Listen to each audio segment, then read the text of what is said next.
Так, продолжаем далее.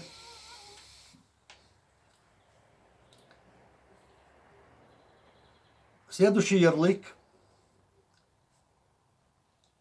мифический, ложный. Чеченская земля, Чечения является частью России. Чтобы не быть частью России, чеченцы воюют более 4 веков с этой империей, чтобы быть самими собою, жить независимо, воспитывать своих детей в духе национальной традиции, своей веры, своей культуры.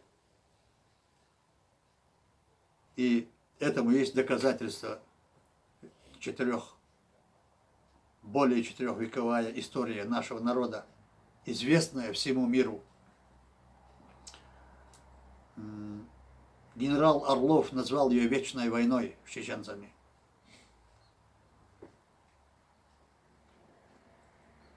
Так, поэтому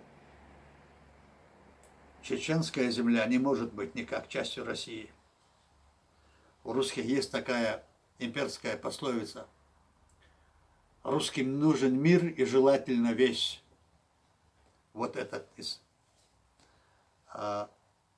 исток из великодержавного имперского шовинизма. Захватить весь мир. Этот план заложил Петр I. Сначала завоевать Кавказ, затем Персию, затем Турцию, после убаюкивая Европу, после захватить Индию со всеми этими богатствами и потом обрушиться на всю Европу. Вот он, план, составленный Петром I. И этот план продолжают все правители Московской империи. Следуя этому плану, и сегодня мы видим эти примеры по всему миру, вплоть до Африки. Следующий ярлык. Чеченцам оставили горы оружия. Во-первых, по всем международным стандартам, когда разделяются две страны, имущество делится за столом.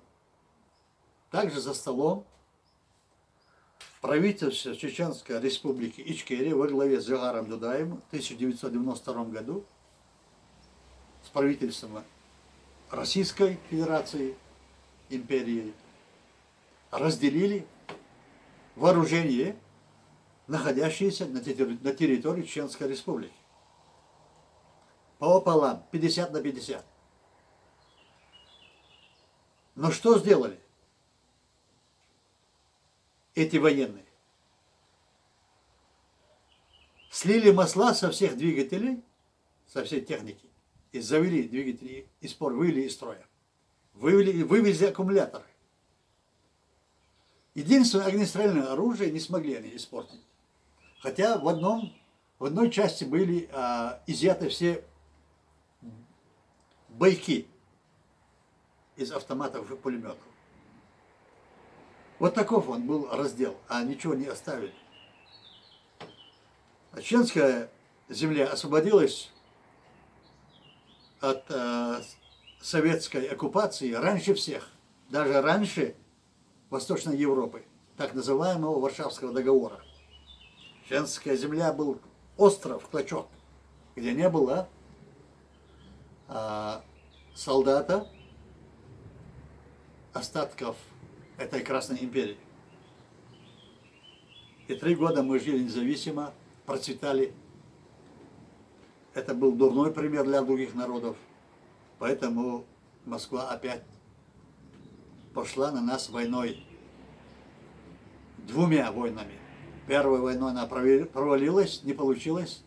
И вот в отместку, взорвав свои дома, списав на чеченцев, и пошли второй войной. Эта война длилась более 10 лет. Вы представьте себе, более 10 лет вторая война длилась. После чего мы попали в эту кабалу. И еще этим кто-то хочет нас упрекнуть, не подняв пальца против оккупации. Некоторые хотят упрекнуть чеченцев. Вы сначала пройдите путь чеченцев, положите столько силы, столько средств и человеческих жизней, тогда вы будете право иметь упрекнуть чеченцев в чем-то сегодняшним положением. Совесть надо иметь.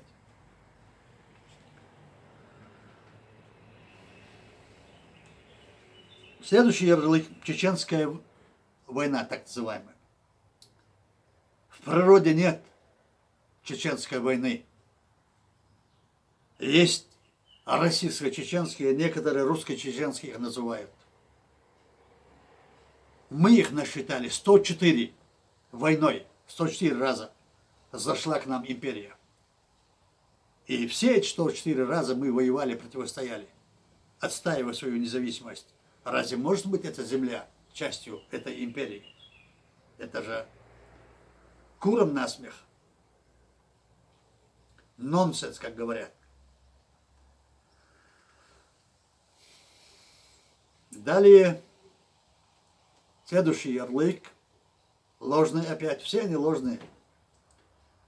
18-е якобы пацаны и солдаты воевали в Первую войну. Мы сюда, если получится, приложим, как эти 18-е пацаны, как вы говорите, как они поют, как они разносят на дрова и щепки чеченские селения, без зазрения совести. С помпой, как они поют. Мы постараемся это ставить сюда, этот ролик.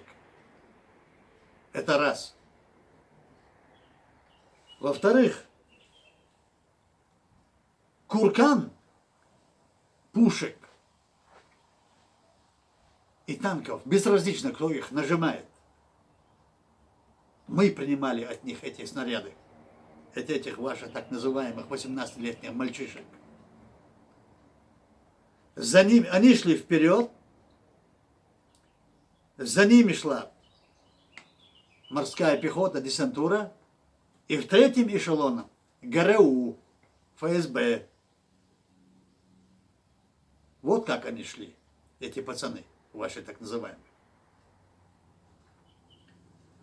Далее говорят, они у чеченцев нет своих ученых, открывателей и так далее. У чеченцев были ученые, их немного, но они пробивали барьеры этой системы, где чеченцам, особенно чеченцам, был путь закрыт. Пробились они своим ярким умом.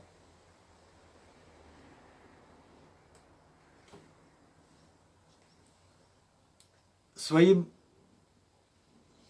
как сказать, да, упорством пробивались они вне воли той империи. Такие, как Джахар был лучшим летчиком-испытателем в армии. Махмуд Эсамбаев лучшим танцором Советского Союза, да и мира. Такой, как Умар Димаев, которого в Испании назвали человеком-оркестром. Чемпиона мира по борьбе или штанге. Просто не могли их скрыть, потому что они были сильные. И сильнейшие они пробивались. Альхамдулилlah, говорят мусульмане, слава Богу, Бог не лишил нас своей милости и давал нам великие умы, великих воинов, твердых людей, честных и благородных. И это описывали лучшие ваши умы, как Толстой, Лермонтов, тот же Фадеев, Солженицын. Когда империя все против нас писала, оскорбляла нас, эти лучшие умы ваши писали наоборот и показывали истинное лицо самих чеченцев, разрушая эти ваши ярлыки ложные, что мы и стараемся делать в данное время. Далее говорят, они референдум не проводили чеченцы, когда объявили государственной независимости. А референдум, во-первых, подразделяется этот плебисцит на 3 вида по международному праву. Это выборы, это съезд народа, это и прямой референдум.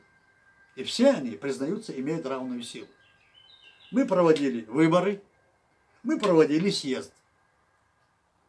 А референдум проводить нам не было необходимости, потому что когда нас завоевывали за 104 войны, вы у нас референдум не проводили, и у себя тоже. И зачем нам проводить референдум против естественного вопроса? Мы не нуждались в нем. А проводили мы этот плебисцит 2 другими пунктами из 3.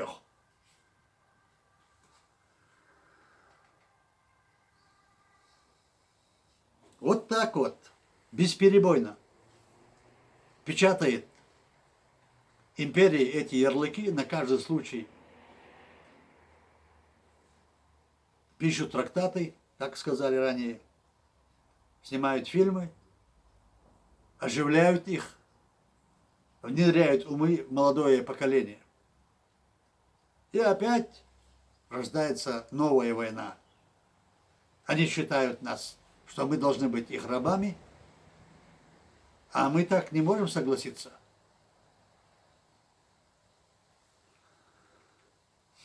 Мы никогда не искали войну, чеченцы, никогда ни с кем не воевали за захват земли.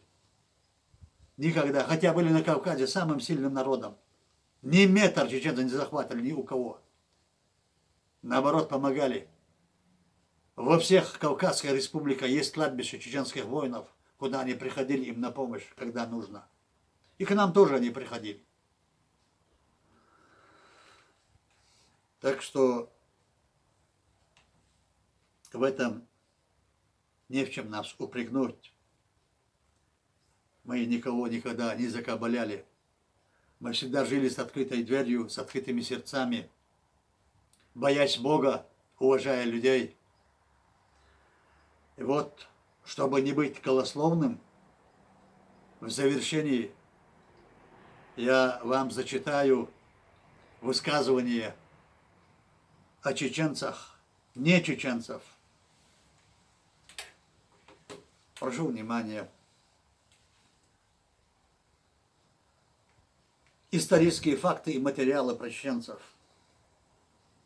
Александр Моисеевич Пятигорский родился в 1928 году. Востоковед, философ, писатель. В 1973 году эмигрировал из СССР и с 1974 года проживал в Лондоне. Вот он пишет. Александр Моисеевич Пятигорский. Чеченцы заселяли территорию нынешней Чечни за 4 тысячелетия до того, как восточные славяне стали заселять Киевский район, а папуасы жили в западном Ириане, включенном по ошибке, конечно, в Индонезию, за 10 тысяч лет до того, как древние греки появились в Греции, а древние евреи в Палестине.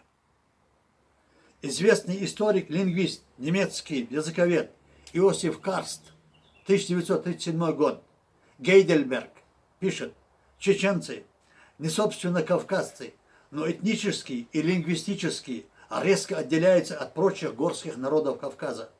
Чеченцы Кавказа резко отделяются горский народ Кавказа своим происхождением и языком, являются остатком некого великого древнего народа, чьи следы улавливаются во многих районах Ближнего Востока вплоть до границ Египта. Это культура расселения хуритов, шумеров. Он говорит об этом.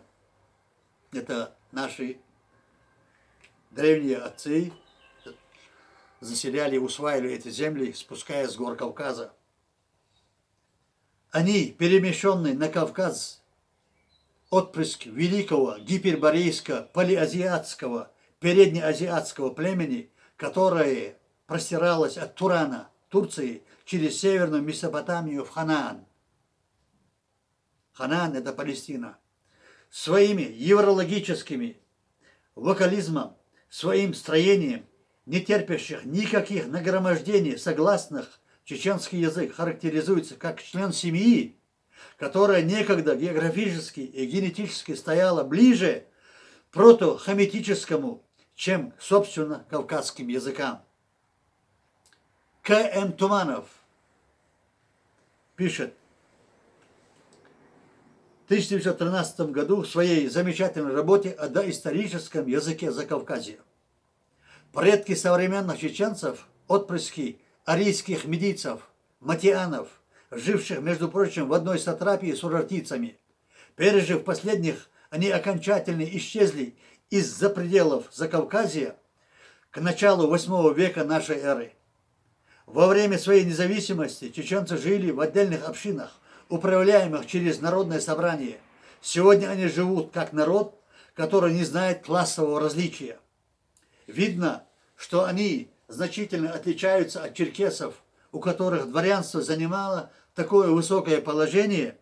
В этом и состоит значительное различие между аристократической формой республики черкесов и совершенно демократической формой конституции чеченцев. Это и определило особенный характер их долгой борьбы. У жителей Восточного Кавказа господствует отчеканенное равенство, и все имеют одинаковые права и одинаковое социальное положение. Авторитет чеченцы, они представляют племенным старшинам выборного совета, был ограниченным во времени и объеме. Чеченцы веселые и остроумные. Русские офицеры называют их французами Кавказа. Правда, сами чеченцы, если бы их назвали французами, посчитал бы это оскорблением. Я считаю, это ошибочное. Так он посчитал. Это написано Париж, 1887 год, том 4, страница 104. Но Сандерс, А. Кавказиан. История войны и владычества русских на Кавказе. Н.Ф. Дубровин, 1988 год. 1888 год пишет: во время битвы на реке Сунже 4 июля 1785 года был ранен и пленен воевавший в составе русских войск грузинский князь Багратион. Во время боя он проявил мужество и не сдавался. Когда все рядом находящиеся солдаты побросали оружие и подняли руки, переправка русского адъютанта через Сунжу захлебнулась и окончилась поражением русских войск. У всего израненного Багратиона из рук выбили саблю, сбили с ног и свалили. После боя традиционно проходил равноценный обмен пленными или выкуп, если у одной из сторон не было кого обменять. После обмена русское командование предложило за Багратиона большую денежную сумму. От противоположного чеченского берега Сунжи отплыла лодка с горцами. Когда лодка причалила к берегу, где находились царские батальоны, чеченцы бережно вынесли с лодки и положили на землю Багратиона, уже перевязанного чеченскими лекарями. И не проронив ни слова, ни на кого не смотря, залезли обратно в свою лодку и стали отталкиваться от берега. «А деньги?» — крикнул к ним удивленные русские офицеры. Крикнули, притягивая мешок. Никто из мирюдов не обернулся. Только один чеченец посмотрел на них бесстрастным взглядом, что-то проронил по-чеченски и отвернулся. Горцы молча переправились через реку и скрылись в зарослях леса. «Что он сказал?» — обратились офицеры к переводчику Кумайку. Переводчик ответил: «Мы храбрецов не продаем и не покупаем». Каспарий А.А. «Покоренный Кавказ». Книга 1, страница 100, 101, 120. Продолжение к журналу «Родина», Москва, 1904 год.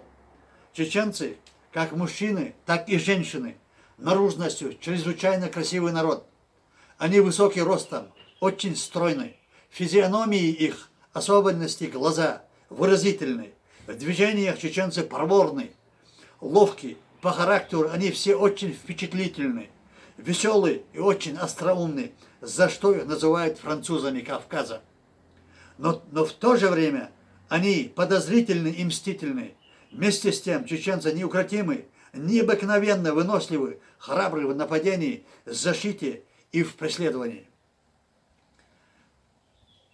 Пишет Буковский А.М. Предки ариев. Чеченский язык принадлежит к древнейшей семье нахо-дагестанских, картвело-адыгейских. Но очень многие современные чеченцы – крупные люди со светлыми глазами. Особенно представители племенной знати. Вот писал и сам испугался. Непременно, ведь кто-нибудь сделает далеко идущие выводы, что чеченцы арии Кавказа. А что поделать, если это чистая правда? Пишет Ян Чеснов, этнолог, член Академии наук России, недавно ушедший. Перед тем, как зачесть его цитату, хочу сказать о нем, во-первых, отблагодарить его, пусть земля ему будет пухом. Помню его слова, я очень следил, когда он это начинал, это было бурное время перестройки. Он выступал и сказал: я был крайне удивлен, когда узнал, что чеченский народ, единственный чеченский народ СССР, который не изучен по этногенезии. Я был удивлен, когда малые народы, которые представляют 1000 человек на северах или других окраинах России, все изучены по этногеологии, говорит, а чеченцы нет. И вот я с охотой взялся, говорит, изучать, и мне выпала большая честь. Вот где-то в таком, хотя недословно, но смысл вот такой был его выступления. Вот он пишет: чеченцы немногочисленный народ, их страна занимает немного места на географической карте, но на этнической карте, на карте народов и культур, Чечня представляет собой цивилизацию, сравнимую по статусу, скажем, с российской. Это звучит крайне неожиданно, но это так. Защита женщин, благосостояние семьи, готовность помочь слабому, безопасность и благополучие гостя, даже если он враг, главные обязанности мужчин. Кроме того, чеченец должен контролировать эмоции и следить за своим внешним видом. В оценке человека по первому впечатлению признаки, принимаемые во внимание и ценимые, устраиваются в следующем порядке. Первое. Прямая осанка. Сутулых практически нет среди чеченцев. Строгость и подтянутость в одежде. Немногословность. Умение обратить на себя внимание. Скромность и воспитанностью уступить место, предложить кому-то воды и так далее. Отсутствие излишних реакций и жестов, вроде склонения головы к говорящему, открывание при этом рта, жестикуляции во время собственной речи, громкого смеха и тому подобное. Идеал нравственного поведения мужчины выражен в образе конах, рыцарь, хотя это не полностью выражает рыцарь, конах это очень объемное и емкое понятие. Этот идеал почти недостижим для многих. Однако каждый мужчина-чеченец лелеет в себе надежду, что в нем есть черты конаха. Это наиболее благородные качества человека, скромность и мужество. По заключению этнологов Яна Чеснова, это блокировка биологическое самоотречение. Самому термину у чеченцев дается биоэтическое осмысление. Ко – молодой, нах и сын народа. О конах говорят: он уши народа, зрение народа, сын народа. Чеченская нация является этнической корневой частью кавказской расы, одной из древнейших источников человеческой цивилизации, первоосновой духовности, прошла через хуритские, метанскую, уральскую культуры, выстрадала свою историю и право на достойную жизнь, стала образцом жизнестойкости и демократии.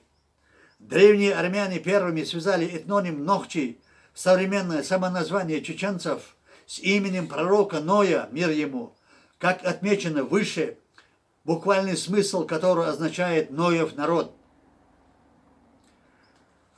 Московский историк и этнограф профессор Сергей Арутюнов пишет: можно считать, что 8000 лет назад существовал как минимум общий протокавказский язык, одним из наиболее прямых наследников которого является нынешний чеченский язык.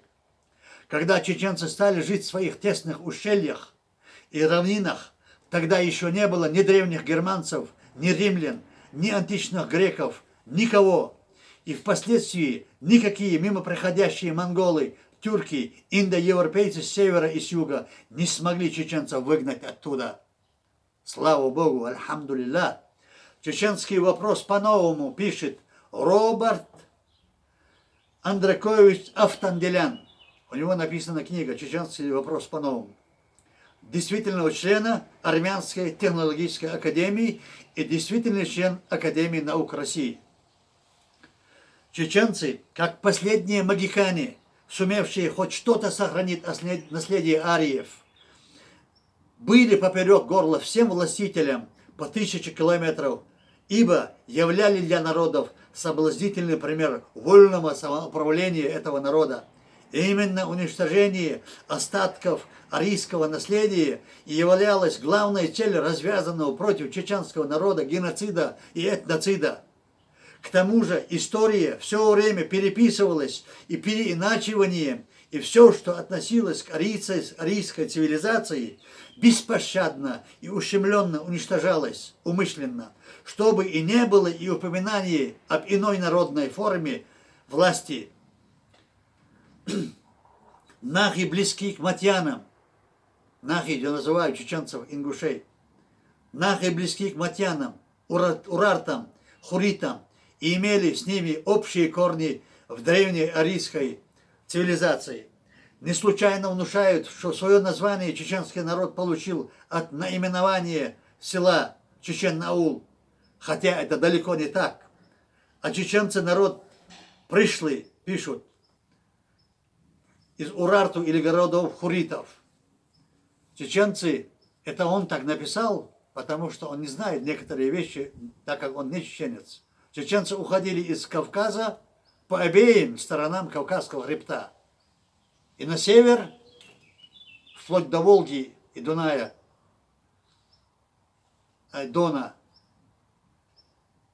и на юг, вплоть до границ Египта, как об этом писал Иоанн Чеснов и другие в том числе.